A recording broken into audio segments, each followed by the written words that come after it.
এবং সেই তৃতীয় শক্তির বিরুদ্ধে যুদ্ধে ওই তৃতীয় শক্তি পরাজিত হবে।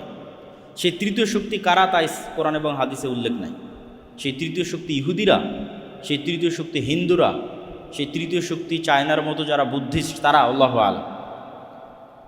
তৃতীয় শক্তির বিরুদ্ধে বিজয়ী হওয়ার পর খ্রিস্টানদের একজন মানুষ ক্রুশকে উঁচিয়ে ধরে বলবে, ক্রুশের বিজয় হোক। তখন আর এক মুসলিম উঠে সেটাকে ভেঙে দিবে অথবা ওই ব্যক্তিকে হত্যা করবে। তখন খ্রিস্টান এবং মুসলমানরা মুখোমুখি দাঁড়াবে, আর এটি পৃথিবীর ইতিহাসের সবচেয়ে বড় যুদ্ধ।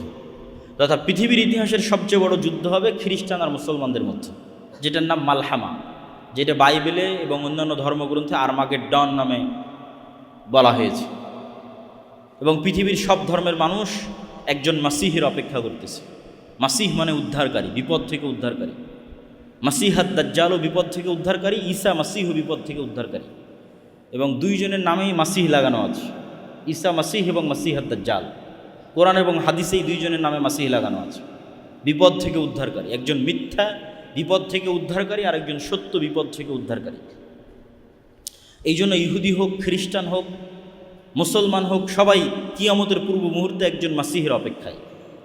এবং এই মাসিহকে এবং এই মাসিহাদ দাজ্জালকে খ্রিস্টান এবং ইহুদি ধর্মে অ্যান্টি ক্রাইস্ট হিসেবে নামকরণ করা হয়েছে। তো পৃথিবীর ইতিহাসের সবচেয়ে ভয়াবহ যুদ্ধ হবে মুসলমান এবং খ্রিস্টানদের মধ্যে, যেখানে রাসূল সাল্লাল্লাহু আলাইহি ওয়াসাল্লামের হাদিস অনুযায়ী 9,60,000 তথা প্রায় 10 লক্ষের কাছাকাছি সেনাবাহিনী একত্রিত হবে খ্রিস্টানদের। আর মুসলমানদের পক্ষ থেকে সিরিয়া এবং মদিনার তৎকালীন বিশ্বের সবচেয়ে আল্লাহওয়ালা তাকওয়াবান পরহেজগার মানুষেরা মদিনা থেকে বেরিয়ে আসবে। আর সিরিয়া এবং মদিনার মুজাহিদরা জোটবদ্ধ অবস্থায় খ্রিস্টানদের বিরুদ্ধে যুদ্ধে অবতীর্ণ হবে। রাসূল সাল্লাল্লাহু আলাইহি ওয়াসাল্লাম যে জায়গাগুলোর কথা বলেছেন এগুলো হচ্ছে বর্তমান সিরিয়া এবং তুরস্কের সীমান্তবর্তী অঞ্চল, আমাক এবং দাবেক। তুরস্ক এবং সিরিয়ার সীমান্তবর্তী অঞ্চলে এই যুদ্ধ হবে। এবং হাদিসের বিভিন্ন সূত্র অনুযায়ী এই যুদ্ধ 4 দিন চলবে।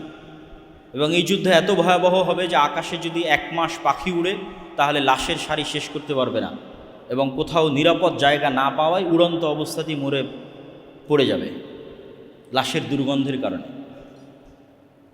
এবং কোনো বংশে 100 জন মানুষ থাকলে 99 জন মারা যাবে, গনিমতের মালে কেউ সন্তুষ্ট হবে না, কেননা কেউ উত্তরসূরি নাই, উত্তরাধিকারী নাই।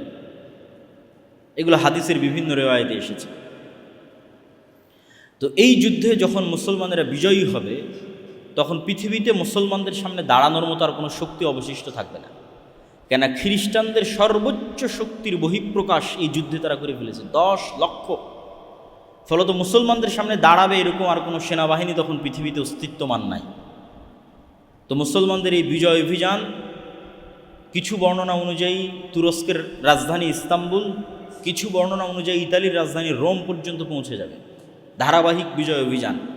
এবং তার মধ্যে একটা শহর মুসলমানেরা বিজয় করবে অস্ত্র ছাড়াই, জানিবুম মিনহাল বার ওয়া জানিবুম মিনহাল বাহার, এমন এক শহর যার একদিকে সমুদ্র এবং একদিকে সমতল। ততদিন পর্যন্ত কিয়ামত হবে না, লা তাকুমুস সাআহ, ততদিন পর্যন্ত কিয়ামত হবে না যতদিন না বানু ইসহাকের 70,000 মানুষ এখানে যুদ্ধ না করেছে। বানু ইসহাক মানে বানু ইসরাইল। তাহলে এই হাদিস থেকে আর একটা সূক্ষ্ম জিনিস বোঝা যায় যে বানু ইসরাইলের অধিকাংশই অথবা আর কেউই ইহুদি নাই, বরং সবাই মুসলমান হয়ে গেছে। এবং আজকের যারা ইহুদি তারা জেনেটিক্যালি এটা প্রুফ করতে পারবে না যে তারা ইব্রাহিম আলাইহিসসালাতু ওয়াসসালামের সন্তান, কেন ইব্রাহিম আলাইহিসসালাতু ওয়াসসালাম সাদা চামড়ার নন, তথা ইউরোপ এবং আমেরিকার মানুষের গায়ের যে চামড়ার রং এটা ইব্রাহিম আলাইহিসসালাতু ওয়াসসালামের গায়ের চামড়ার রং নয়। ইব্রাহিম আলাইহিসসালাতু ওয়াসসালাম হচ্ছে নূহ আলাইহিসসালাতু ওয়াসসালামের ছেলে সামের বংশধর, আর সামের গায়ের চামড়ার রং হচ্ছে আরব বিশ্বের মানুষের গায়ের চামড়ার রং যেমন তেমন, মেটে সাদা, ধবধবে হলদেটে সাদা নয়। ধবধবে হলদেটে সাদা হচ্ছে ইউরোপ, শীতকালীন অঞ্চল, ইউরোপ, আমেরিকা, রাশিয়া, যারা নূহ আলাইহিসসালাতু ওয়াসসালামের সন্তান ইয়াফেসের বংশধর। তো যেহেতু ইব্রাহিম আলাইহিসসালাতু ওয়াসসালাম নূহ আলাইহিসসালাতু ওয়াসসালামের ছেলে সামের বংশধর, এই জন্য তার গায়ের রং বর্তমান আরব বিশ্বের মানুষের গায়ের রং যেমন তেমন। এই জন্য ঈসা আলাইহিসসালাতু ওয়াসসালামের গায়ের রং, মুহাম্মদ সাল্লাল্লাহু আলাইহি ওয়াসাল্লামের গায়ের রং সব কাছাকাছি একই। আর বর্তমান যারা নিজেদের ইহুদি দাবি করছে এবং ফিলিস্তিনে জোরপূর্বক জায়গা দখল করছে সব সাদা চামড়া। সুতরাং জেনেটিক্যালি এটা প্রুভ করা সম্ভব নয় যে তারা ইব্রাহিম আলাইহিস সালামের সন্তান। তাহলে ইসাক আলাইহিস সালামের বংশের 70,000 মানুষ মুসলমান অবস্থায় যুদ্ধ করবে এবং এমন এক শহর বিজয় করবে অস্ত্র ছাড়া। তো কিছু মুহাদ্দিস ব্যাখ্যা করেছেন এটা ইস্তাম্বুল এবং এই যুদ্ধের পরই বিজয় হবে, আর কেউ ব্যাখ্যা করেছেন এটা ইতালি। কেননা কিছু জয়ীফ হাদিসে বর্ণিত আছে যে রাসূল সাল্লাল্লাহু আলাইহি ওয়াসাল্লামকে জিজ্ঞেস করা হলো যে মুসলমানরা আগে ইতালির রাজধানী রোম বিজয় করবে না কুস্তুনতুনিয়া বিজয় করবে। রাসূল সাল্লাল্লাহু আলাইহি ওয়াসাল্লাম বললেন আগে কুস্তুনতুনিয়া বিজয় করবে, তারপরে রোম বিজয় করবে। তো ওখান থেকে অনেকেই ব্যাখ্যা নিয়েছেন যে এটি হচ্ছে ইতালির রাজধানী রোম। এবং যুক্তিতে কেন টিকবে, আসলে এত বিশাল যুদ্ধের পর পৃথিবীতে আর মুসলমানদের সামনে দাঁড়ানোর মতো কোনো অস্তিত্বশীল শক্তি নাই। এবং মুসলমানদের এই বিজয় অভিযানের কারণে ইহুদি এবং খ্রিস্টানরা বিপদগ্রস্ত থাকবে। কেন মুসলমানরা সব বিজয় করে নিয়েছে, মসজিদ আকসা বিজয় করে ফেলেছে, ইউরোপ বিজয় করে ফেলেছে, ভারত বিজয় করে ফেলেছে। এগুলো অনেক হাদিস থেকে একত্রিত করে আমি বলতেছি, এগুলো প্রত্যেকটা কথার পিছনে বিভিন্ন হাদিস আছে। তো যেহেতু মুসলমানদের সামনে আর কোনো বাধাই নাই, সব বিজয় করে ফেলেছে, মসজিদ আকসা, ভারত, ইউরোপ সব বিজয় করেছে, তো ইহুদি খ্রিস্টানরা তো বিপদে। তো এই জন্য এবার তাদেরকে উদ্ধার করার জন্য, বিশেষ করে ইহুদিদেরকে উদ্ধার করার জন্য দাজ্জালের আগমন হবে। এবং দাজ্জাল মুসলমানদের এই ভয়াবহ বিজয় অভিযানকে থামানোর জন্য শয়তান অদৃশ্য থেকে আওয়াজ দিবে, দাজ্জাল তোমাদের বাড়ি ঘরে প্রবেশ করেছে। এবং মুজাহিদরা তাদের এই বিজয় অভিযান থামিয়ে, কেন এটা পৃথিবীর ইতিহাসের সবচেয়ে ভয়াবহ ঘটনা যে দাজ্জাল বের হয়ে গেছে, শকিং নিউজ, এর চেয়ে ভয়ঙ্কর সংবাদ আর হতে পারে না। এই জন্য বিজয় অভিযান বাদ দিয়ে সব দামেশকে ফিরে আসবে খুঁজতে যে আসলেই দাজ্জাল বের হয়েছে। কিন্তু ততদিনেও দাজ্জাল বের হয়নি।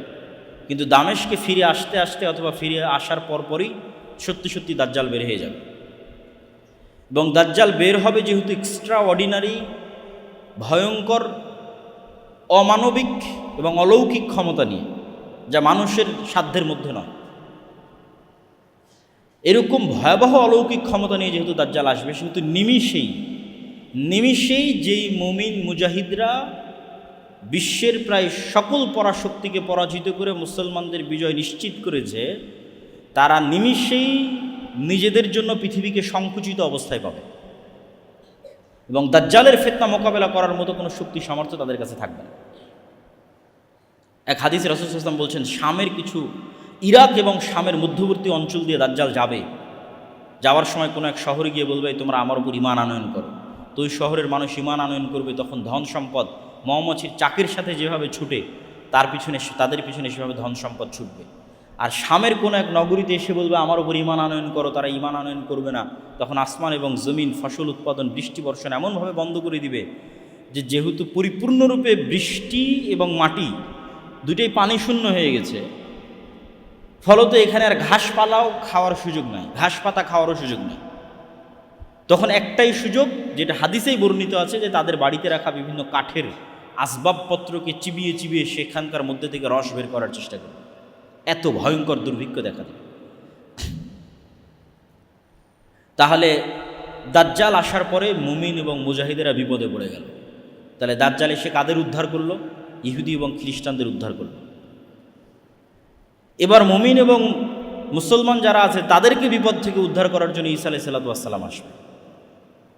দাজ্জালের 40 দিন অতিক্রম হওয়ার যখন শেষ হবে তখন, এবং ঈসা আলাইহিস সালাতু ওয়াস সালাম আল্লাহর পক্ষ থেকে আরও ব্যাপক অলৌকিক ক্ষমতার সাথে প্রেরিত হবে, যার অলৌকিক ক্ষমতার বর্ণনা বিভিন্ন হাদিসে এসেছে যে তার নিঃশ্বাসে কাফের মারা যাবে, নিঃশ্বাস যতদূর যাবে কাফের মারা যাবে। দাজ্জালকে হত্যা করতে হবে না, ঈসা আলাইহিস সালামকে দেখলেই লবণের মতো, লবণ যেভাবে পানিতে পড়লে গলে যায় সেভাবে গলে যাবে, কিন্তু তারপরে ঈসা আলাইহিস সালাম তাকে হত্যা করবে। তো ঈসা আলাইহিস সালাতু ওয়াস সালামের আগমন এবং দাজ্জালের পৃথিবীতে আগমন, এই দুইটাকে অনেক নাস্তিক, অনেক হাদিস অস্বীকারী বিভিন্ন যুক্তিতে অস্বীকার করতে চায়। তামিম আদ-দারির হাদিসে দাজ্জালের বিশাল দেহের কথা বলা আছে, দাজ্জালকে দ্বীপের মধ্যে দেখতে পাওয়ার কথা বলা আছে। তো এখন তো বিজ্ঞানের যুগ, সারা পৃথিবী মানুষের নিয়ন্ত্রণে, কোথায় দাজ্জাল? আর দাজ্জালের এত বিশাল দেহ কীভাবে হয়? আর কেমনি বা ঈসা আলাইহিস সালাম আসমান থেকে নেমে আসবে? তো এটা বিশ্বাস করা অত কঠিন কিছু নয় যদি মানুষের আগের অতীতের নলেজ থাকে। অতীতের নলেজ কি? আদম আলাইহিস সালামই তো নিজে স্বয়ং আসমান থেকে নেমে এসেছে, তাহলে আসমান থেকে নেমে আসা তো নতুন ঘটনা নয়, তো পুরাতন ঘটনা। মুহাম্মদ সাল্লাল্লাহু আলাইহি ওয়াসাল্লাম নিজে আসমান সফর করে এসেছে, তাহলে বিশ্বাস অনুযায়ী আসমানে যাওয়া এবং আসমান থেকে আসা পৃথিবীতে কোনো নতুন ঘটনা নয়, পুরাতন ঘটনা। যদি নতুন ঘটনা হতো তাহলে বিশ্বাস করতে কষ্ট হওয়া স্বাভাবিক, পুরাতন ঘটনা বিশ্বাস করতে কেন কষ্ট? আদম আলাইহিস সালামকে নিজে যেখানে হাদিসে বলা হচ্ছে তিনি 60 হাত, প্রায় 30-35 মিটার, প্রায় 10 তলা বিল্ডিংয়ের সময়, তো আদম আলাইহিস সালাম নিজেই যদি 10 তলা বিল্ডিংয়ের সময় উঁচু হয়, তাহলে তার কোনো সন্তান বৃহৎ দেহের হওয়া এটা তো অস্বাভাবিক কিছু নয়, অসম্ভব কিছু নয়, ইললজিক্যাল কিছু নয়, অবাস্তব কিছু নয়। তাহলে অতীত সম্পর্কে নলেজ থাকলে এই জিনিসগুলোর উপর প্রশ্ন উত্থাপন করা অযৌক্তিক। এবং দাজ্জালকে যখন হত্যা করা হবে তখন আল্লাহ সুবহানাহু ওয়া তাআলা ঈসা আলাইহিস সালামকে বলবে, যেই ফিতনা ওই মুমিন মুজাহিদরা অতিক্রম করতে পারেনি যারা বিশ্ব বিজয় করেছে, সেই ফিতনা বিজয় করলো ঈসা আলাইহিস সালাম। এবার ঈসা আলাইহিস সালামকে বলা হচ্ছে এবার এমন ফিতনা বের হবে যা তুমিও পারবা না, তারা হচ্ছে ইয়াজুজ এবং মাজুজ। তুমি এখন মুমিন মুজাহিদদের নিয়ে তুর পাহাড়ে আশ্রয় নাও, তোমার পক্ষে সম্ভব নয় ফিতনা মোকাবেলা করা। তো ইয়াজুজ মাজুজও আদমের সন্তান, দাজ্জালও আদমের সন্তান, ঈসা আলাইহিস সালাম আদমের সন্তান। দাজ্জালও কোনো দেশের নাম দাজ্জাল নয়, কোনো এআই চ্যাট জিপিটি কোনো টেকনোলজির নাম দাজ্জাল নয়। দাজ্জাল মানুষ, আদমের সন্তান, এবং ইয়াজুজ মাজুজও মানুষ, আদমের সন্তান। ইয়াজুজ মাজুজের সংখ্যাধিক্যের পরিমাণ বুঝতে হলে রাসূল সাল্লাল্লাহু আলাইহি ওয়াসাল্লামের একটা সহিহ হাদিস মাথায় রাখতে হবে। আল্লাহ নবী বললেন আদম সন্তানের প্রত্যেক 1099 জন জাহান্নামী। তো সাহাবীরা দুশ্চিন্তায় পড়ে গেলেন যে 1000-এ যদি 999 জন জাহান্নামী হয় তাহলে তো আমরাও মানে আমাদের জান্নাতে যাওয়ার সম্ভাবনা কোথায়? তাহলে রিস্ক তো ভয়ঙ্কর, ভয়াবহ রিস্ক। 999, 1000-এ 999 জন, একজন মাত্র জান্নাতে। তো রাসূল সাল্লাল্লাহু আলাইহি ওয়াসাল্লাম বলেন দুশ্চিন্তার কিছু নয়, এই 999 জনের অধিকাংশই ইয়াজুজ মাজুজ। তাহলে 999 জনের কতজন ইয়াজুজ মাজুজ তা রাসূল সাল্লাল্লাহু আলাইহি ওয়াসাল্লাম বলেননি। যদি 900 জনও ইয়াজুজ মাজুজ হয় 999-এর, তাহলেও আদম থেকে নিয়ে কিয়ামত পর্যন্ত যা মানুষ আসবে তার অন্তত 900 গুণ হতে হবে ইয়াজুজ মাজুজ। এখনকার পৃথিবীর 600 কোটি মানুষের 900 গুণ কথা বলিনি। আদম থেকে নিয়ে কিয়ামত পর্যন্ত যা মানুষ তার অন্তত 900 গুণ না হলে কেমনে 1099-এর 900টা ইয়াজুজ মাজুজ হবে জাহান্নামে? তাহলে ইয়াজুজ মাজুজের সংখ্যা কত? তাহলে এত বিশাল ইয়াজুজ মাজুজ কোথায় আছে, আর দাজ্জাল কোথায় আছে?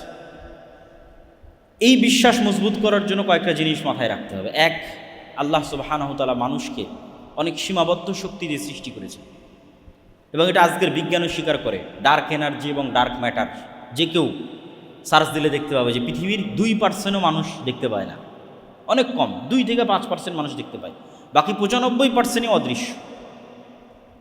আসমান এবং জমিনের মধ্যে যা কিছু আছে এটা বিজ্ঞান দাবি করতেছে। তো তারা নাম দিয়েছে ডার্ক ম্যাটার, ডার্ক এনার্জি। এবং বিজ্ঞান বলতেছে ডাইমেনশন, যে এক ডাইমেনশনের জিনিস আর এক ডাইমেনশনে থাকা জিনিসকে দেখতে পাবে না। এটা যদি আমরা আমাদের লাইফ দিয়ে বুঝতে চাই, তাহলে একটা পিঁপড়া আমাকে কিভাবে দেখে আর আমি একটা পিঁপড়াকে কিভাবে দেখি, একটা কুকুর আমাকে কিভাবে দেখে আমি একটা কুকুরকে কিভাবে দেখি, তোমরা আমাকে এখন যেভাবে দেখতেছো, আপনারা আমাকে এখন যেভাবে দেখতেছেন, একটা কুকুর তো এভাবে দেখে না। সে এতগুলো রং, সবগুলো রং সে দেখতে পায় না, মাত্র 2টা রং দেখতে পায়। এবং সে চেহারা ফেসে মানুষকে চিনতে পারে না, গন্ধে চিনতে পারে। একটা সাপ আমাদেরকে কিভাবে দেখে আর আমরা একটা সাপকে কিভাবে দেখি, দেখার অ্যাঙ্গেল ভিন্ন। আমি একটা সাপকে পরিপূর্ণ দেখতে পাচ্ছি, একটা পিঁপড়াকে পরিপূর্ণ দেখতে পাচ্ছি, পিঁপড়া তো আমাকে আসলে পরিপূর্ণভাবে দেখতে পায় না। এবং একটা পাখিকে যদি এই মসজিদের মধ্যে ছেড়ে দেওয়া যায়, সেই জানালা খুঁজে বের করতে পারবে না কোন দিক দিয়ে জানালা, আমরা দেখতে পাচ্ছি জানালা। তাহলে ওর দেখার দৃষ্টি সীমা একরকম, আমার দেখার দৃষ্টি আর একরকম। ঠিক একই অবস্থা আমাদের চেয়ে আপার ডাইমেনশনে যে সমস্ত ফেরেশতা এবং জিনেরা আছে, ওরা আমাদেরকে স্পষ্ট দেখতে পাচ্ছে। এই মসজিদে যেহেতু ফেরেশতা আছে, কিন্তু আমরা দেখতে পাচ্ছি। তো জিন এবং ফেরেশতাকে আল্লাহ সুবহানাহু ওয়া তাআলা যেভাবে অদৃশ্য রেখেছেন সেভাবে অদৃশ্য রাখতে পারেন, এটা যেমন যৌক্তিক। বর্তমান পৃথিবীর সবই যে মানুষ জেনে নিয়েছে এটাও ভুল কথা। মাটির নিচে কি আছে সেটাই মানুষ ভালোভাবে জানে না, যদিও চাঁদ পর্যন্ত পৌঁছে গেছে মানুষ, কিন্তু মাটির নিচে মানুষের সফরের সীমাবদ্ধতা হচ্ছে 12 কিলোমিটার, অথচ উপরে মানুষ অনেক দূর চলে গেছে। সমুদ্র এবং মাটির নিচে এই দুইটা সবচেয়ে রহস্যপূর্ণ, আকাশের চাইতেও বেশি রহস্যপূর্ণ। এবং তারপরেও আরেকটি বিষয় থাকে, সেটি হচ্ছে আল্লাহ সুবহানাহু ওয়া তাআলা বলেছেন তিনি তার আসমান সৃষ্টিতে যা সময় লেগেছে জমিন সৃষ্টিতে তাই সময় লেগেছে, এবং 7 আসমান এবং 7 জমিন সৃষ্টি করেছে, তথা 7 আসমান যা বিশাল 7 জমিন তাই বিশাল। ওয়া ইয়াতানাজ্জালুল আমরু বাইনাহুন্না, আর আল্লাহর ওহী আল্লাহর আদেশ 7টাতেই অবতীর্ণ হয়, 7 আসমান এবং 7 জমিনই অবতীর্ণ হয়। তো আল্লাহ সুবহানাহু ওয়া তাআলা অন্য জমিনেও রেখে থাকতে পারেন দাজ্জালকে, ইয়াজুজ মাজুজকে।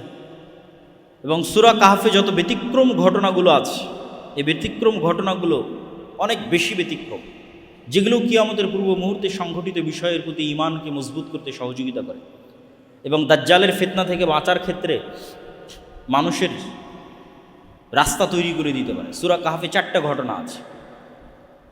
আসহাবে কাহফের ঘটনা, তা আসহাবে কাহফের ঘটনা থেকে শিক্ষা কি? মানুষ আসহাবে কাহফ ঈমান বাঁচাতে যেমন পৃথিবী থেকে ডিসকানেক্ট হয়ে গেছে, মানুষ যদি ঈমান ধরে রাখতে চায় দাজ্জালের সময় অথবা তার পূর্ববর্তী ভয়াবহ ফিতনার সময়, তাহলে ওইভাবে পৃথিবী থেকে ডিসকানেক্ট হয়ে যেতে হবে আসহাবে কাহফের মতো। আর পরকালের প্রতি ঈমান লাগবে আসহাবে উখদুদের মতো, যারা জ্বলন্ত আগুনের মধ্যে ঢুকে গেছে। কেন? ওইটা তাদের কাছে জ্বলন্ত আগুন নয়, ওইটার মধ্যে তো ওরা জান্নাত দেখতে পাচ্ছে, এইটা তাদের ওসিলা জান্নাতে যাওয়া। আপনার কাছে এটা আমি আগুনে পুড়ে মারা যাব, আর আরেকজনের কাছে আমি এটাতে আগুনে ঢুকে জান্নাতে যাব, চিন্তার পার্থক্য। আপনার কাছে আরে এই ভয়াবহ আগুন, এই আগুনের মধ্যে ঢুকলে তো আমার অনেক কষ্ট, আর আরেকজন আর এই আগুনে ঢুকলে তো আমি জান্নাতে চলে যাব। তাহলে একজনের কাছে মৃত্যু জান্নাতে যাওয়ার ওসিলা, আর আরেকজনের কাছে মৃত্যু ভয়ের কারণ। এটাই তো বিশ্বাসের পার্থক্য। যার কাছে মৃত্যু জান্নাতে যাওয়ার ওসিলা, তথা যার পরকালের প্রতি বিশ্বাস মজবুত, তার কাছে মৃত্যু তো জান্নাতে যাওয়ার ওসিলা। তো এখন সামনে আগুন থাকুক আর যাই থাকুক, সেটা তো বিষয় না। তাহলে পরকালের উপর ঈমান যত মজবুত, ও আসহাবে উখদুদের মতো ব্যবহার করতে পারবে দাজ্জালের ফিতনার সময়। কেন? তার কাছে মৃত্যু জান্নাতে যাওয়ার ওসিলা। আর যার পরকালের উপর ঈমান নাই, দুনিয়ায় যার কাছে সব কিছু, অবৈধ 1 টাকার প্রতিও যার লোভ আছে, অবৈধ 1 টাকার উপরও যার লোভ আছে, তার পক্ষে দাজ্জালের ফিতনা থেকে বেঁচে থাকা সম্ভব না। তো আসহাবে কাহফের ঘটনা আছে সূরা কাহফের মধ্যে। তারপরে ঘটনা আছে যুলকারনাইন, ইয়াজুজ মাজুজ। তো ইয়াজুজ মাজুজের ঘটনা তো অতীতে, তাহলে বিশ্বাস করতে কেন কষ্ট হবে? কোরআনে ইয়াজুজ মাজুজকে দেখানো হচ্ছে অতীত একটা ঘটনা হিসেবে, যে যুলকারনাইন সফর করলো, এক এরিয়ায় গেল যেখানে ইয়াজুজ মাজুজ, এবং তাদেরকে আবদ্ধ করে দিল। তাহলে ইয়াজুজ মাজুজের অস্তিত্ব অতীতেই দেখা যাচ্ছে, তো ভবিষ্যতে তো অস্তিত্ব আরও সহজ। অমিন কুল্লি হাদাবি ইয়ানসিলুন, প্রত্যেকটা উঁচু জায়গা থেকে তারা দলে দলে নেমে আসবে, আল্লাহ সুবহানাহু ওয়া তাআলা কোরআন মাজিদে বলেছেন। তারপরের আশ্চর্যের ঘটনা হচ্ছে মুসা আলাইহিস সালাতু ওয়াস সালাম এবং খিজির, এটাও সূরা কাহফের মধ্যে। যে আল্লাহ সুবহানাহু ওয়া তাআলা চাইলে বলতে পারতেন, মুসা উমুক শহরে উমুক গ্রামে আমার একজন বান্দা আছে যে তোমার চেয়ে জ্ঞানী। তা না বলে আল্লাহ বললেন, মাছ নাও, ভাজো, মৃত মাছ নিয়ে সমুদ্রের ধার দিয়ে হাঁটতে থাকো, যেখানে মাছ জীবিত হয়ে যাবে সেখানে পাবা। রহস্যপূর্ণ। এবং খিজির আলাইহিস সালাতু ওয়াস সালাম এমন সব ঘটনা ঘটালেন যেগুলো পৃথিবীর ফিজিক্স অনুযায়ী সম্ভব নয়। ভবিষ্যতে কোন বাচ্চা তার বাপ মাকে হত্যা করবে, সেই বাচ্চাকে তিনি অতীতে হত্যা করতেছে। কিন্তু টাইম নিয়ে যত মানুষের, আধুনিক যুগে যত মানুষের বিভিন্ন গবেষণা এবং বিশ্লেষণ আছে, এবং টাইম ট্রাভেল, যে সময়ের মধ্যে সফর করা, ভবিষ্যৎ দেখে আসা, অতীতে সমাধান করা, এই ধরনের সব আশ্চর্য ঘটনা খিজির আলাইহিস সালাতু ওয়াস সালাম ঘটাচ্ছে। তো খিজির আলাইহিস সালাতু ওয়াস সালাম এই পৃথিবীরও হতে পারেন, অন্য পৃথিবীরও হতে পারে। তিনি সালামকে চিনতে আশ্চর্য হচ্ছেন সালাম শুনে, যে জান্নাতের সালাম এখানে কী হবে, কোন মুসা, দুনিয়ার যে নবী মুসা সেই নবী মুসা? হ্যাঁ। তো পুরো ঘটনার অ্যাঙ্গেলগুলো এবং প্রতিটা পয়েন্ট অনেক আশ্চর্যজনক, এবং শেষ পর্যন্ত বিদায়ও আশ্চর্যজনক।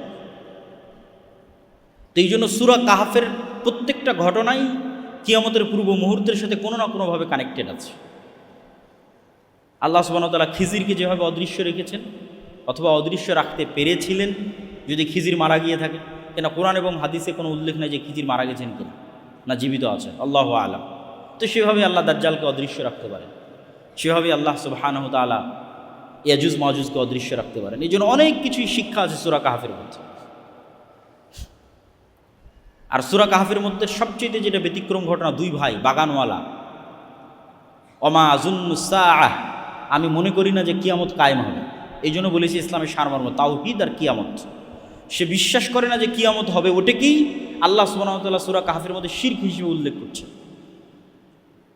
যে এক ভাই বিশ্বাস করে না কিয়ামত হবে, তখন আরেকজন বলতেছে আমি আল্লাহর সাথে শরিক করা থেকে পরিত্রাণ চাই। তো যাক, সূরা কাহফের উপর আরেকদিন বিস্তারিত আলোচনা করা যাবে। আমরা বক্তব্যের সারমর্ম এবং সংক্ষিপ্ত অবস্থার মধ্যে চলে আসি। তো এই পুরো ঘটনা কিয়ামতের পূর্ব মুহূর্তে সংঘটিত ফিতনাগুলো থেকে আমাদের জন্য শিক্ষা কি? আমাদের জন্য দুইটা শিক্ষা। এক, কবে হবে, কখন হবে, এটার পিছনে পড়ে থাকা, এইটা কখনো কোরআন এবং হাদিসের দিক নির্দেশনা নয়। কেন দিক নির্দেশনা নয়? প্রত্যেক মানুষের মৃত্যুই তো তার কিয়ামত। তাহলে কখন ঈসা আলাইহিস সালাম আসবে, কখন দাজ্জাল আসবে, কখন ইমাম মাহদি আসবে, এটার আগেই তো আপনার কিয়ামত হয়ে যাচ্ছে, আপনার মৃত্যু। কিয়ামত মানে কি? আপনি পরকালকে দেখবেন। তো মৃত্যুর পরেই তো মানুষ পরকালকে দেখে ফেলে। মৃত্যুর মাধ্যমে সে বারজাকি জগতে জাহান্নামও দেখে ফেলে, জান্নাতও দেখে ফেলে। হয় পাখি হিসেবে জান্নাতে উড়ে, আর না হলে তার কবর বরাবর জাহান্নামের দরজা খুলে দেওয়া হয়তো, সব তো দেখেই নিল। ফেরেশতা জিজ্ঞাসাবাদ করে, তো পরকাল তোর দেখাই শেষ।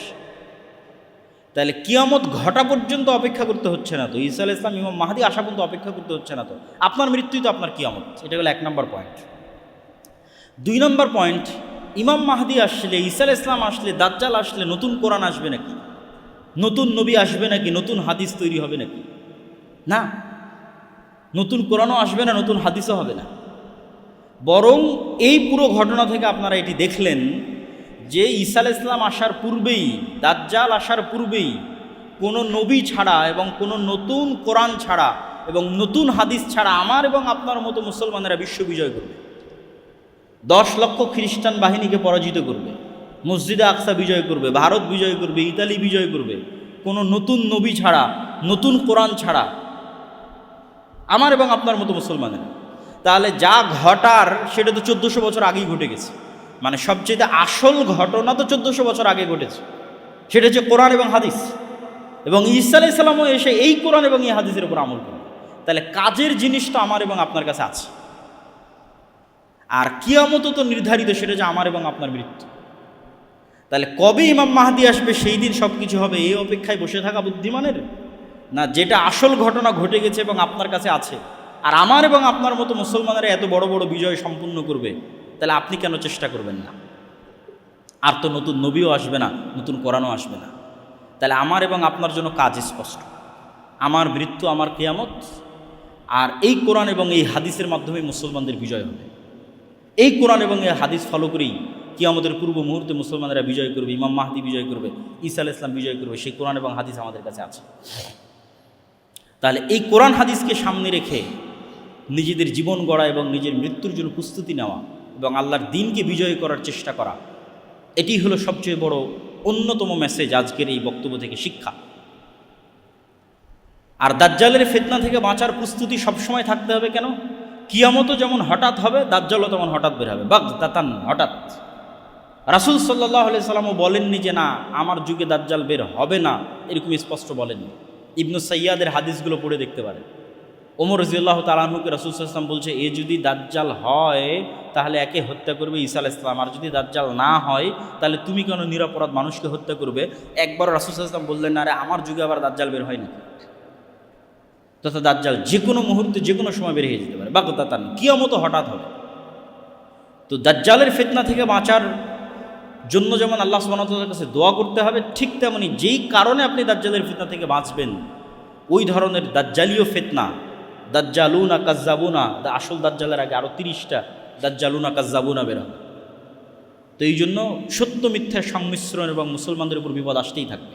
এই জন্য ইমানের পরীক্ষায় ওই সেম জিনিসগুলোই কাজে দেবে। তাওহীদ, পুনরুত্থানের উপর মজবুত বিশ্বাস, আল্লাহর উপর মজবুত বিশ্বাস, পুনরুত্থানের উপর মজবুত বিশ্বাস। এবং বিশ্বাসকে মজবুত করার জন্যই আমাদের যে সংক্ষিপ্ত একটা লেখনী আছে আল্লাহর পথে যাত্রা, এটি শুধু এই উদ্দেশ্যেই লেখা। মানুষ যত বেশি কোরআনের সাথে কানেক্টেড হবে, যত বেশি হাদিসের সাথে কানেক্টেড হবে, যত বেশি তাদের ইমানকে মজবুত করবে, আল্লাহর প্রতি ইমানকে এবং পুনরুত্থান, আবার যে আল্লাহ তাদেরকে সৃষ্টি করবেন, এটির উপর মানুষের ইমান যত মজবুত হবে, মানুষ তত দুনিয়ার ফিতনা থেকে বেঁচে থাকতে পারবে। আল্লাহ সুবহানাহু ওয়া তাআলা আমাদের তৌফিক দান করুক। আল্লাহুম্মা আমিন। আলহামদুলিল্লাহ ওয়াহদা ওয়াসসালাতু ওয়াসসালামু আলা মান লা নাবিয়্যা বা'দাহ। يا أيها الذين آمنوا صلوا عليه وسلموا تسليما اللهم صل على محمد وعلى آل محمد كما صليت على إبراهيم وعلى آل إبراهيم إنك حميد مجيد اللهم بارك على محمد وعلى آل محمد كما باركت على إبراهيم وعلى آل إبراهيم إنك حميد مجيد ربنا ظلمنا أنفسنا وإن لم تغفر لنا وترحمنا لنكونن من الخاسرين ربنا ظلمنا أنفسنا وإن لم تغفر لنا তার অতীত নাই এবং নির্ধারিত কোনো ভবিষ্যৎ নাই, অনাদি এবং অনন্ত। তো যেহেতু আল্লাহ সুবহানাহু ওয়া তাআলার জ্ঞানী তাকদীর, সেহেতু তাকদীর আসমান এবং জমিন সৃষ্টির 50,000 বছর পূর্বে লিখিত হয়েছে। কিন্তু যেহেতু তাকদীর জ্ঞান, সেহেতু তাকদীরের আসলে কোনো সময় নাই। কিন্তু আল্লাহ সুবহানাহু ওয়া তাআলার অসীম এবং অনন্ত জ্ঞান থেকে আসমান এবং জমিন সৃষ্টির 50,000 বছর পূর্বে আল্লাহ সুবহানাহু ওয়া তাআলা আসমান এবং জমিন সংক্রান্ত যে তাকদীর, সেটি লাওহে মাহফুজে লিপিবদ্ধ করেন। এবং লেখা মানে সবসময় আমরা যেভাবে হাতে কলমে লিখি এটি হতে হবে, এটি ভুল ধারণা।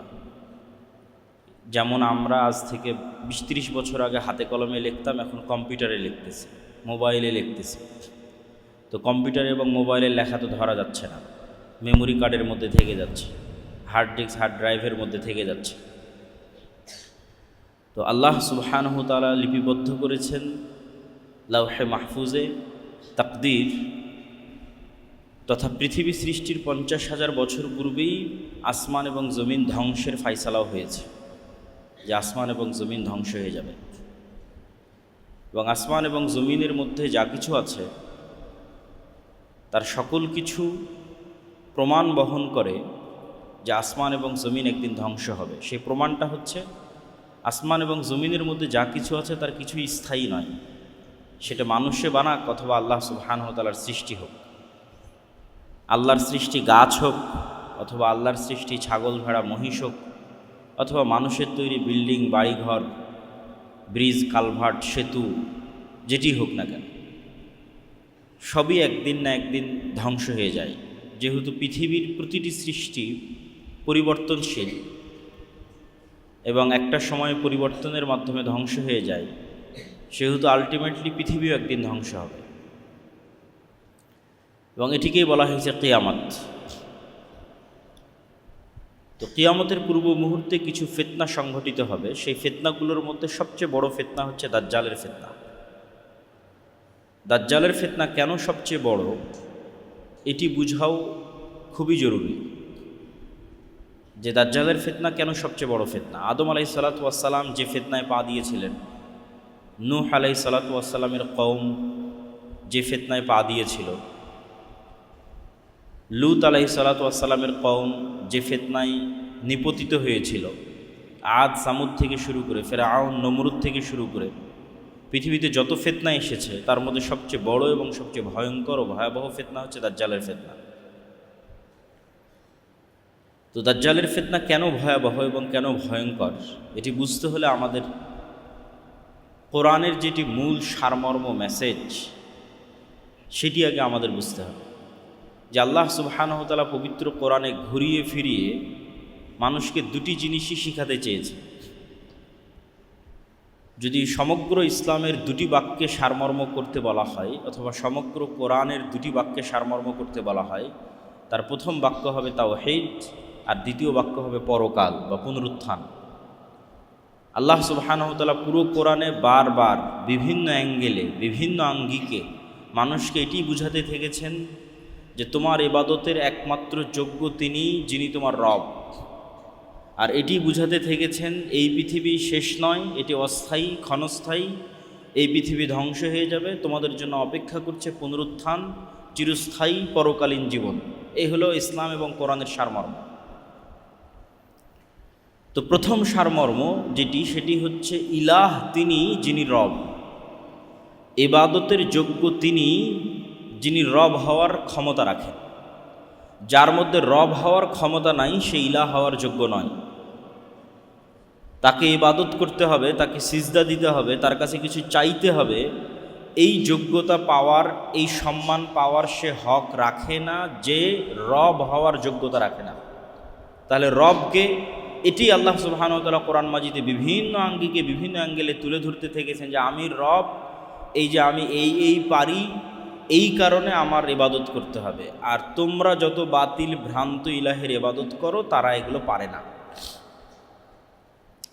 যেমন কয়েকটা উদাহরণ হিসেবে যদি তুলে ধরি, আল্লাহ সুবহানাহু ওয়া তাআলা বিভিন্ন জায়গায় বলবে আসমান থেকে বৃষ্টি বর্ষণ করে কে, আসমান জমিন সৃষ্টি করেছে কে, পৃথিবীতে পাহাড় স্থাপন করেছে কে, পৃথিবীতে নদী নালা প্রবাহিত করেছে কে। তো এই যে নদী নালা প্রবাহিত করা, পাহাড় স্থাপন করা, বৃষ্টি বর্ষণ করা, আসমান জমিন সৃষ্টি করা, এগুলো রব হওয়ার আলামত, যোগ্যতা, যে এগুলো যে করতে পারে সে ইবাদতের যোগ্য। তো তোমরা বলো এগুলো কে করেছে? তোমরা যদি বলো এগুলো আল্লাহ করেছে, তাহলে ইবাদতের যোগ্য আমি। আর তোমাদের বাতিল ইলাহ যারা আছে তাদেরকে জিজ্ঞেস করো তারা এগুলো করতে পারে কিনা।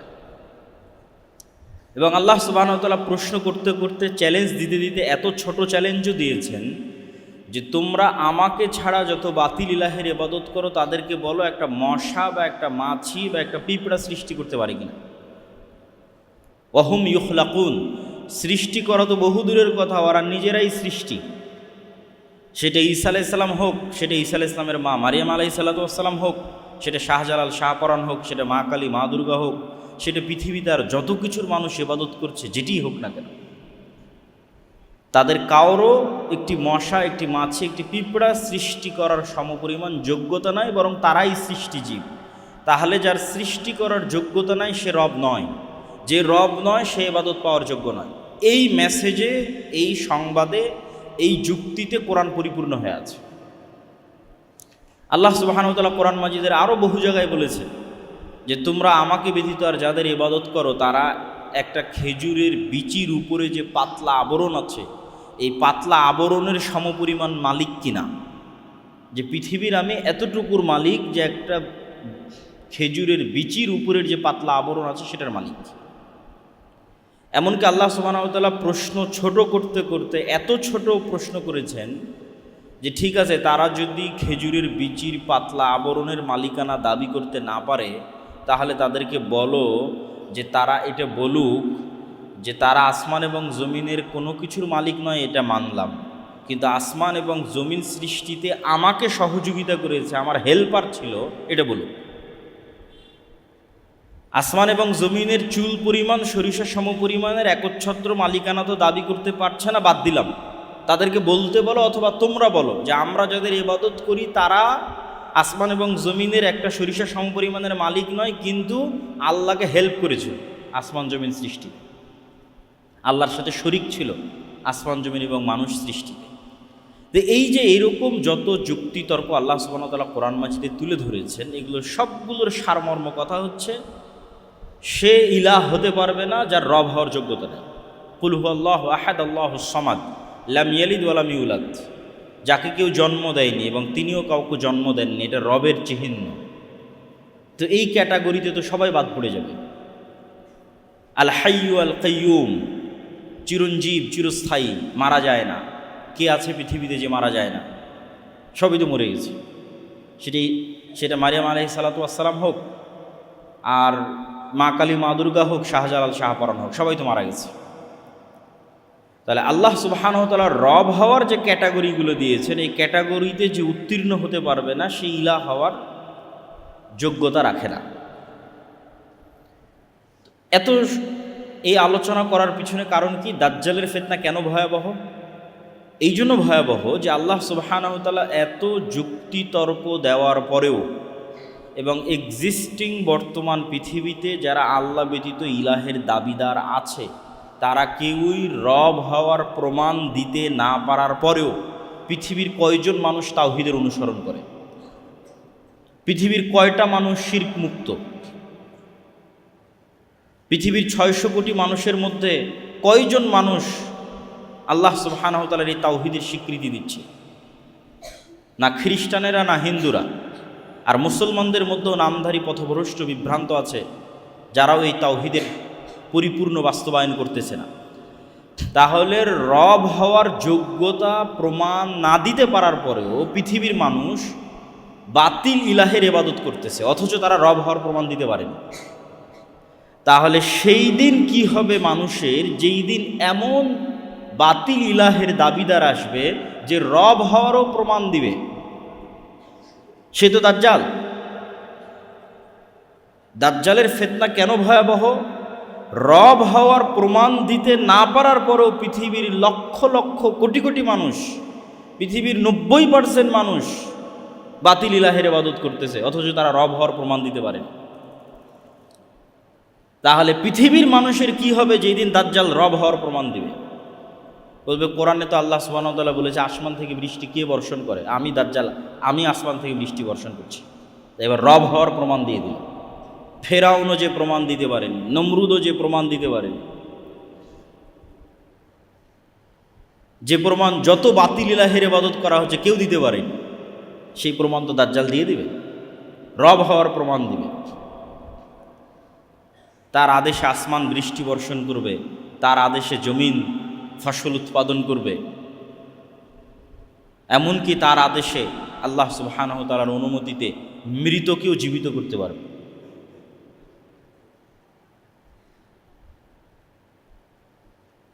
এই জন্য দাজ্জালের ফিতনা ভয়াবহ।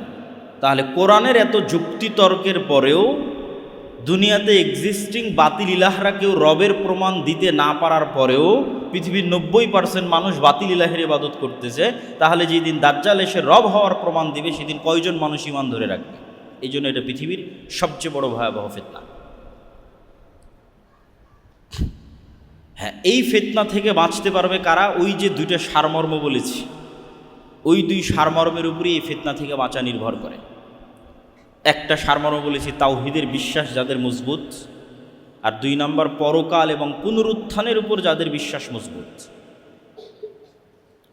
পরকাল এবং পুনরুত্থানের উপর বিশ্বাস মজবুত ছাড়া পৃথিবীর কোনো ফিতনা থেকে বাঁচা সম্ভব নয়। এই জন্য যখনই কোরআন এবং হাদিসে ইসলামের আকীদা এবং ঈমানের সারমর্ম করা হয়েছে তখন এই দুইটা বাক্যের উপর এসে শেষ হয়ে গেছে, মা ইউমিন বিল্লাহ ওয়াল ইয়াউমিল আখির। দুইটা বাক্য, যে আল্লাহর উপর ঈমান রাখে, পরকালের উপর ঈমান রাখে, এই দুইটা বাক্যের উপরই মানুষের ফিতনা থেকে মুক্তি নির্ভর করে। যার তাওহীদে বিশ্বাস মজবুত, যার পরকালে বিশ্বাস মজবুত। যদিও পরকাল অতি বাস্তব এবং পরকাল এত কঠিন নয়, পুনরুত্থান এত কঠিন নয় আমরা যত কঠিন মনে করি। আমি শুধু পুনরুত্থানের উপর একটা ছোট্ট কথা বলে বক্তব্যের সামনের দিকে এগিয়ে যাব, যে পুনরুত্থান কেন সহজ। আমাদের সামনে এবং চারিদিকে যত গাছ আমরা দেখতে পাই, এই উদাহরণ আল্লাহই কোরআনে দিয়েছে, আমি জাস্ট সহজ ভাষায় বুঝাচ্ছি। যত গাছ আমরা দেখতে পাই, এই গাছ মানুষের চেয়ে জীবন্ত নয়। গাছ তো কথা বলতে পারে না, হ্যাঁ গাছের জীবন আছে, এক লেভেলের এক মাত্রার জীবন, কিন্তু মানুষের জীবন তো আরও ভার্সাটাইল, আরও ব্যাপক। মানুষ বেশি জীবন্ত গাছের তুলনায়। তো গাছের যে বীজ, গাছে ফল ধরার পর যে বীজ বা বিচি, এটা মৃত। খেজুরের বীজ মৃত, যে কোনো বীজ মৃত। তাহলে যেই জিনিসটা মানুষের মতো জীবন্ত নয়, তার থেকে যে মৃত জিনিসটা বের হচ্ছে, ওই মৃত জিনিসটাও যদি মাটিতে পুঁতে দেওয়া হয় এবং সেখানে বৃষ্টি বর্ষণ হয়, তাহলে ওই মৃত থেকে আবার গাছ বের হচ্ছে। তো মানুষের মতো জীবন্ত মানুষের মেরুদণ্ড যখন মাটিতে পুঁতা থাকবে, কোনটা বেশি আশ্চর্যের? বৃষ্টি হওয়ার পর মানুষের মেরুদণ্ড থেকে মানুষ মাটি থেকে বের হয়ে আসবে, এটা বেশি আশ্চর্যের? না গাছের বীজ দানা থেকে আবার আর একটা গাছ বের হচ্ছে, কোনটা বেশি আশ্চর্যের? আমার কাছে গাছের বীজ থেকে আবার আর একটা দানা বের হচ্ছে, এটা বেশি আশ্চর্যের। মানুষ তো অনেক জীবন্ত, গাছ তো এত জীবন্ত নয়, গাছের বীজ তো এত জীবন্ত নয়, মানুষ অনেক জীবন্ত। তাহলে মানুষের মেরুদণ্ড থেকে আবার মানুষ মাটি থেকে বের হয়ে আসবে, এটা কম আশ্চর্যের। এবং এটা আরও কেন কম আশ্চর্যের? মানুষ তার পুরো শরীরে যা কিছু গ্রহণ করে বেঁচে আছে, তার প্রত্যেকটাই তাকে মাটি থেকে গ্রহণ করতে হয়। আমাদের শরীরের মধ্যে ম্যাগনেসিয়াম হোক, ক্যালসিয়াম হোক, ভিটামিন হোক, প্রোটিন হোক, ক্যালোরি হোক, যা দিয়ে আমাদের শরীরে কোষ তৈরি হচ্ছে প্রতিনিয়ত এবং আমরা জীবন্ত আছি, এই প্রত্যেকটা জিনিস আমাদেরকে মাটি থেকে নিতে হয়। যেমন আমরা কলা খাচ্ছি, এই কলাতে ম্যাগনেসিয়াম এবং ক্যালসিয়াম আমার শরীরের মধ্যে ঢুকতেছে, তো ওই কলা ম্যাগনেসিয়াম ক্যালসিয়াম কোথায় থেকে নিয়েছে? মাটি থেকে নিয়েছে। তাহলে আমার শরীরের মধ্যে যা ভিটামিন, প্রোটিন, ম্যাগনেসিয়াম, ক্যালসিয়াম আছে তার সব কিছু মাটির মধ্যে আছে। তাহলে আল্লাহ সুবহানাহু ওয়া তাআলা এখন আমার শরীরের মধ্যে যদি কোষ তৈরি করতে পারেন, কালকে এই সেম জিনিস থাকার কারণে কেন মাটির মধ্যে কোষ তৈরি হবে না? কেন হবে না? যেহেতু আমি সবই মাটি থেকে নিচ্ছি, তো সবই মাটি থেকে নেওয়ার পর আমার শরীরের মধ্যে কোষ তৈরি হচ্ছে, এবার আমি যখন মাটিতে চলে যাব সেখানে ওই সেম জিনিস থাকার পরে ওখানে কেন কোষ তৈরি হবে না? তো 1 সেকেন্ডের ব্যাপার, 1 মিনিটের ব্যাপার আল্লাহ সুবহানাহু ওয়া তাআলার জন্য। এই জন্য পুনরুত্থান অতি সহজ এবং অতি বাস্তব। তো যাদের ঈমান পুনরুত্থানের উপর মজবুত থাকবে এবং যাদের ঈমান আল্লাহর তাওহীদের উপর মজবুত থাকবে, তারা পৃথিবীর যে কোনো ফিতনা থেকে মুক্ত থাকতে পারবে, দাজ্জালের ফিতনা থেকেও মুক্ত থাকতে পারবে। তো কিয়ামতের পূর্ব মুহূর্তে যে সংঘটিত ফিতনা সমূহ, এগুলোর যদি সারমর্ম বলি, সারমর্ম বলতে গেলে বলা যায় রাসূলুল্লাহ সাল্লাল্লাহু আলাইহি ওয়াসাল্লামের একটা হাদিস, উদুদ সিত্তাম বাইনি ওয়া বাইনা ইয়াদাই সাআহ, তোমরা আমার মধ্যে এবং কিয়ামতের মধ্যে 6টা জিনিসকে গণনা করে রাখো। 1 নম্বর হচ্ছে মাউতি, আমার মৃত্যু। রাসূল সাল্লাল্লাহু আলাইহি ওয়াসাল্লামের প্রেরিত হওয়াই পৃথিবীর সবচেয়ে বড় কিয়ামতের আলামত। কেন আগে যত নবী চলে গেছে সব নবীর পর মানুষ আর এক নবীর অপেক্ষা করেছে। মুহাম্মদ সাল্লাল্লাহু আলাইহি ওয়াসাল্লাম যেহেতু শেষ নবী, সেহেতু আর দ্বিতীয় কোনো নবীর অপেক্ষা নেই, এখন অপেক্ষা শুধু কিয়ামতের। অতএব কিয়ামতের সবচেয়ে বড় আলামত অতিক্রম হওয়া 1400 বছর পার হয়ে গেছে, সেটা হচ্ছে মুহাম্মদ সাল্লাল্লাহু আলাইহি ওয়াসাল্লামের পৃথিবীতে প্রেরিত হওয়া এবং তার মৃত্যু। তারপর রাসূল সাল্লাল্লাহু আলাইহি ওয়াসাল্লাম বললেন মসজিদে আকসার বিজয়, তারপরে বললেন ভয়ঙ্কর মহামারী, যে মহামারীতে পৃথিবীর মানুষ মৃত্যুবরণ করে প্রায় শেষ হয়ে যাওয়ার মতো হয়ে যাবে, নাই বরাবর হয়ে যাবে। তারপর রাসূল সাল্লাল্লাহু আলাইহি ওয়াসাল্লাম বললেন এমন ধন সম্পদের আধিক্য যে মানুষের কাছে 100 দিরহাম এবং 100 দিনার অনেক কম মনে হবে। তারপরে বললেন ফিতনাতুন, এমন এক ফিতনা যেই ফিতনা থেকে আরবের কোনো ঘর মুক্ত থাকবে না। লা ইয়াবকা মিনহু বাইতুম মিনাল আরব, আরবের কোনো ঘর এই ফিতনা থেকে মুক্ত থাকবে না। ফিতনা শব্দটি কোরআন এবং হাদিসে যখনই ব্যবহৃত হয়েছে, বেশিরভাগ ক্ষেত্রে মারামারি, গণ্ডগোল, কাটাকাটি, যুদ্ধ ইত্যাদির ক্ষেত্রে ব্যবহৃত হয়েছে। ফলত এটিই বেশি সঠিক অর্থ যে এমন ফিতনা মানে এমন ভয়ঙ্কর যুদ্ধ, যে যুদ্ধে আরবের প্রত্যেকটা ঘর অংশগ্রহণ করবে। তারপর রাসূল সাল্লাল্লাহু আলাইহি ওয়াসাল্লাম বলেন হুদনাতুন বাইনাকুম ওয়া বাইনার রোম, একটা চুক্তি হবে যে চুক্তি তোমাদের এবং রোমানদের মধ্যে হবে। রোমান কারা, এটা নিয়ে অনেক মতভেদ আছে। আজকের ইউরোপ রোমান না আজকের রাশিয়া রোমান না আজকের আমেরিকা রোমান, কিন্তু মতভেদ থাকলেও এতটুকু নিশ্চিত যে খ্রিস্টানদের সাথে মুসলমানদের একটা চুক্তি হবে। সেটা আমেরিকার খ্রিস্টান না ইউরোপের খ্রিস্টান না রাশিয়ার খ্রিস্টান, সেটা মতভেদ থাকতে পারে। যুগের পরিবর্তনে মানুষ এই হাদিসকে এক একভাবে বুঝতে পারে। আজ থেকে 500 বছর আগে একভাবে বুঝতো, যখন ক্রুসেডারদের সাথে যুদ্ধ হতো তখন একভাবে বুঝতো, তখন তো মনে করতো যে এই হাদিস বাস্তবায়ন হয়েই গেছে। আর এখন হয়তো আমরা আর একভাবে বুঝতেছি। তো খ্রিস্টানদের সাথে মুসলমানদের একটা চুক্তি হবে, তথা আরবের ভয়ঙ্কর গৃহযুদ্ধের ধারাবাহিকতায় খ্রিস্টানদের সাথে মুসলমানদের একটা চুক্তি হবে, যে এই চুক্তির ভিত্তিতে তারা তৃতীয় কোনো শক্তির বিরুদ্ধে যুদ্ধ করবে।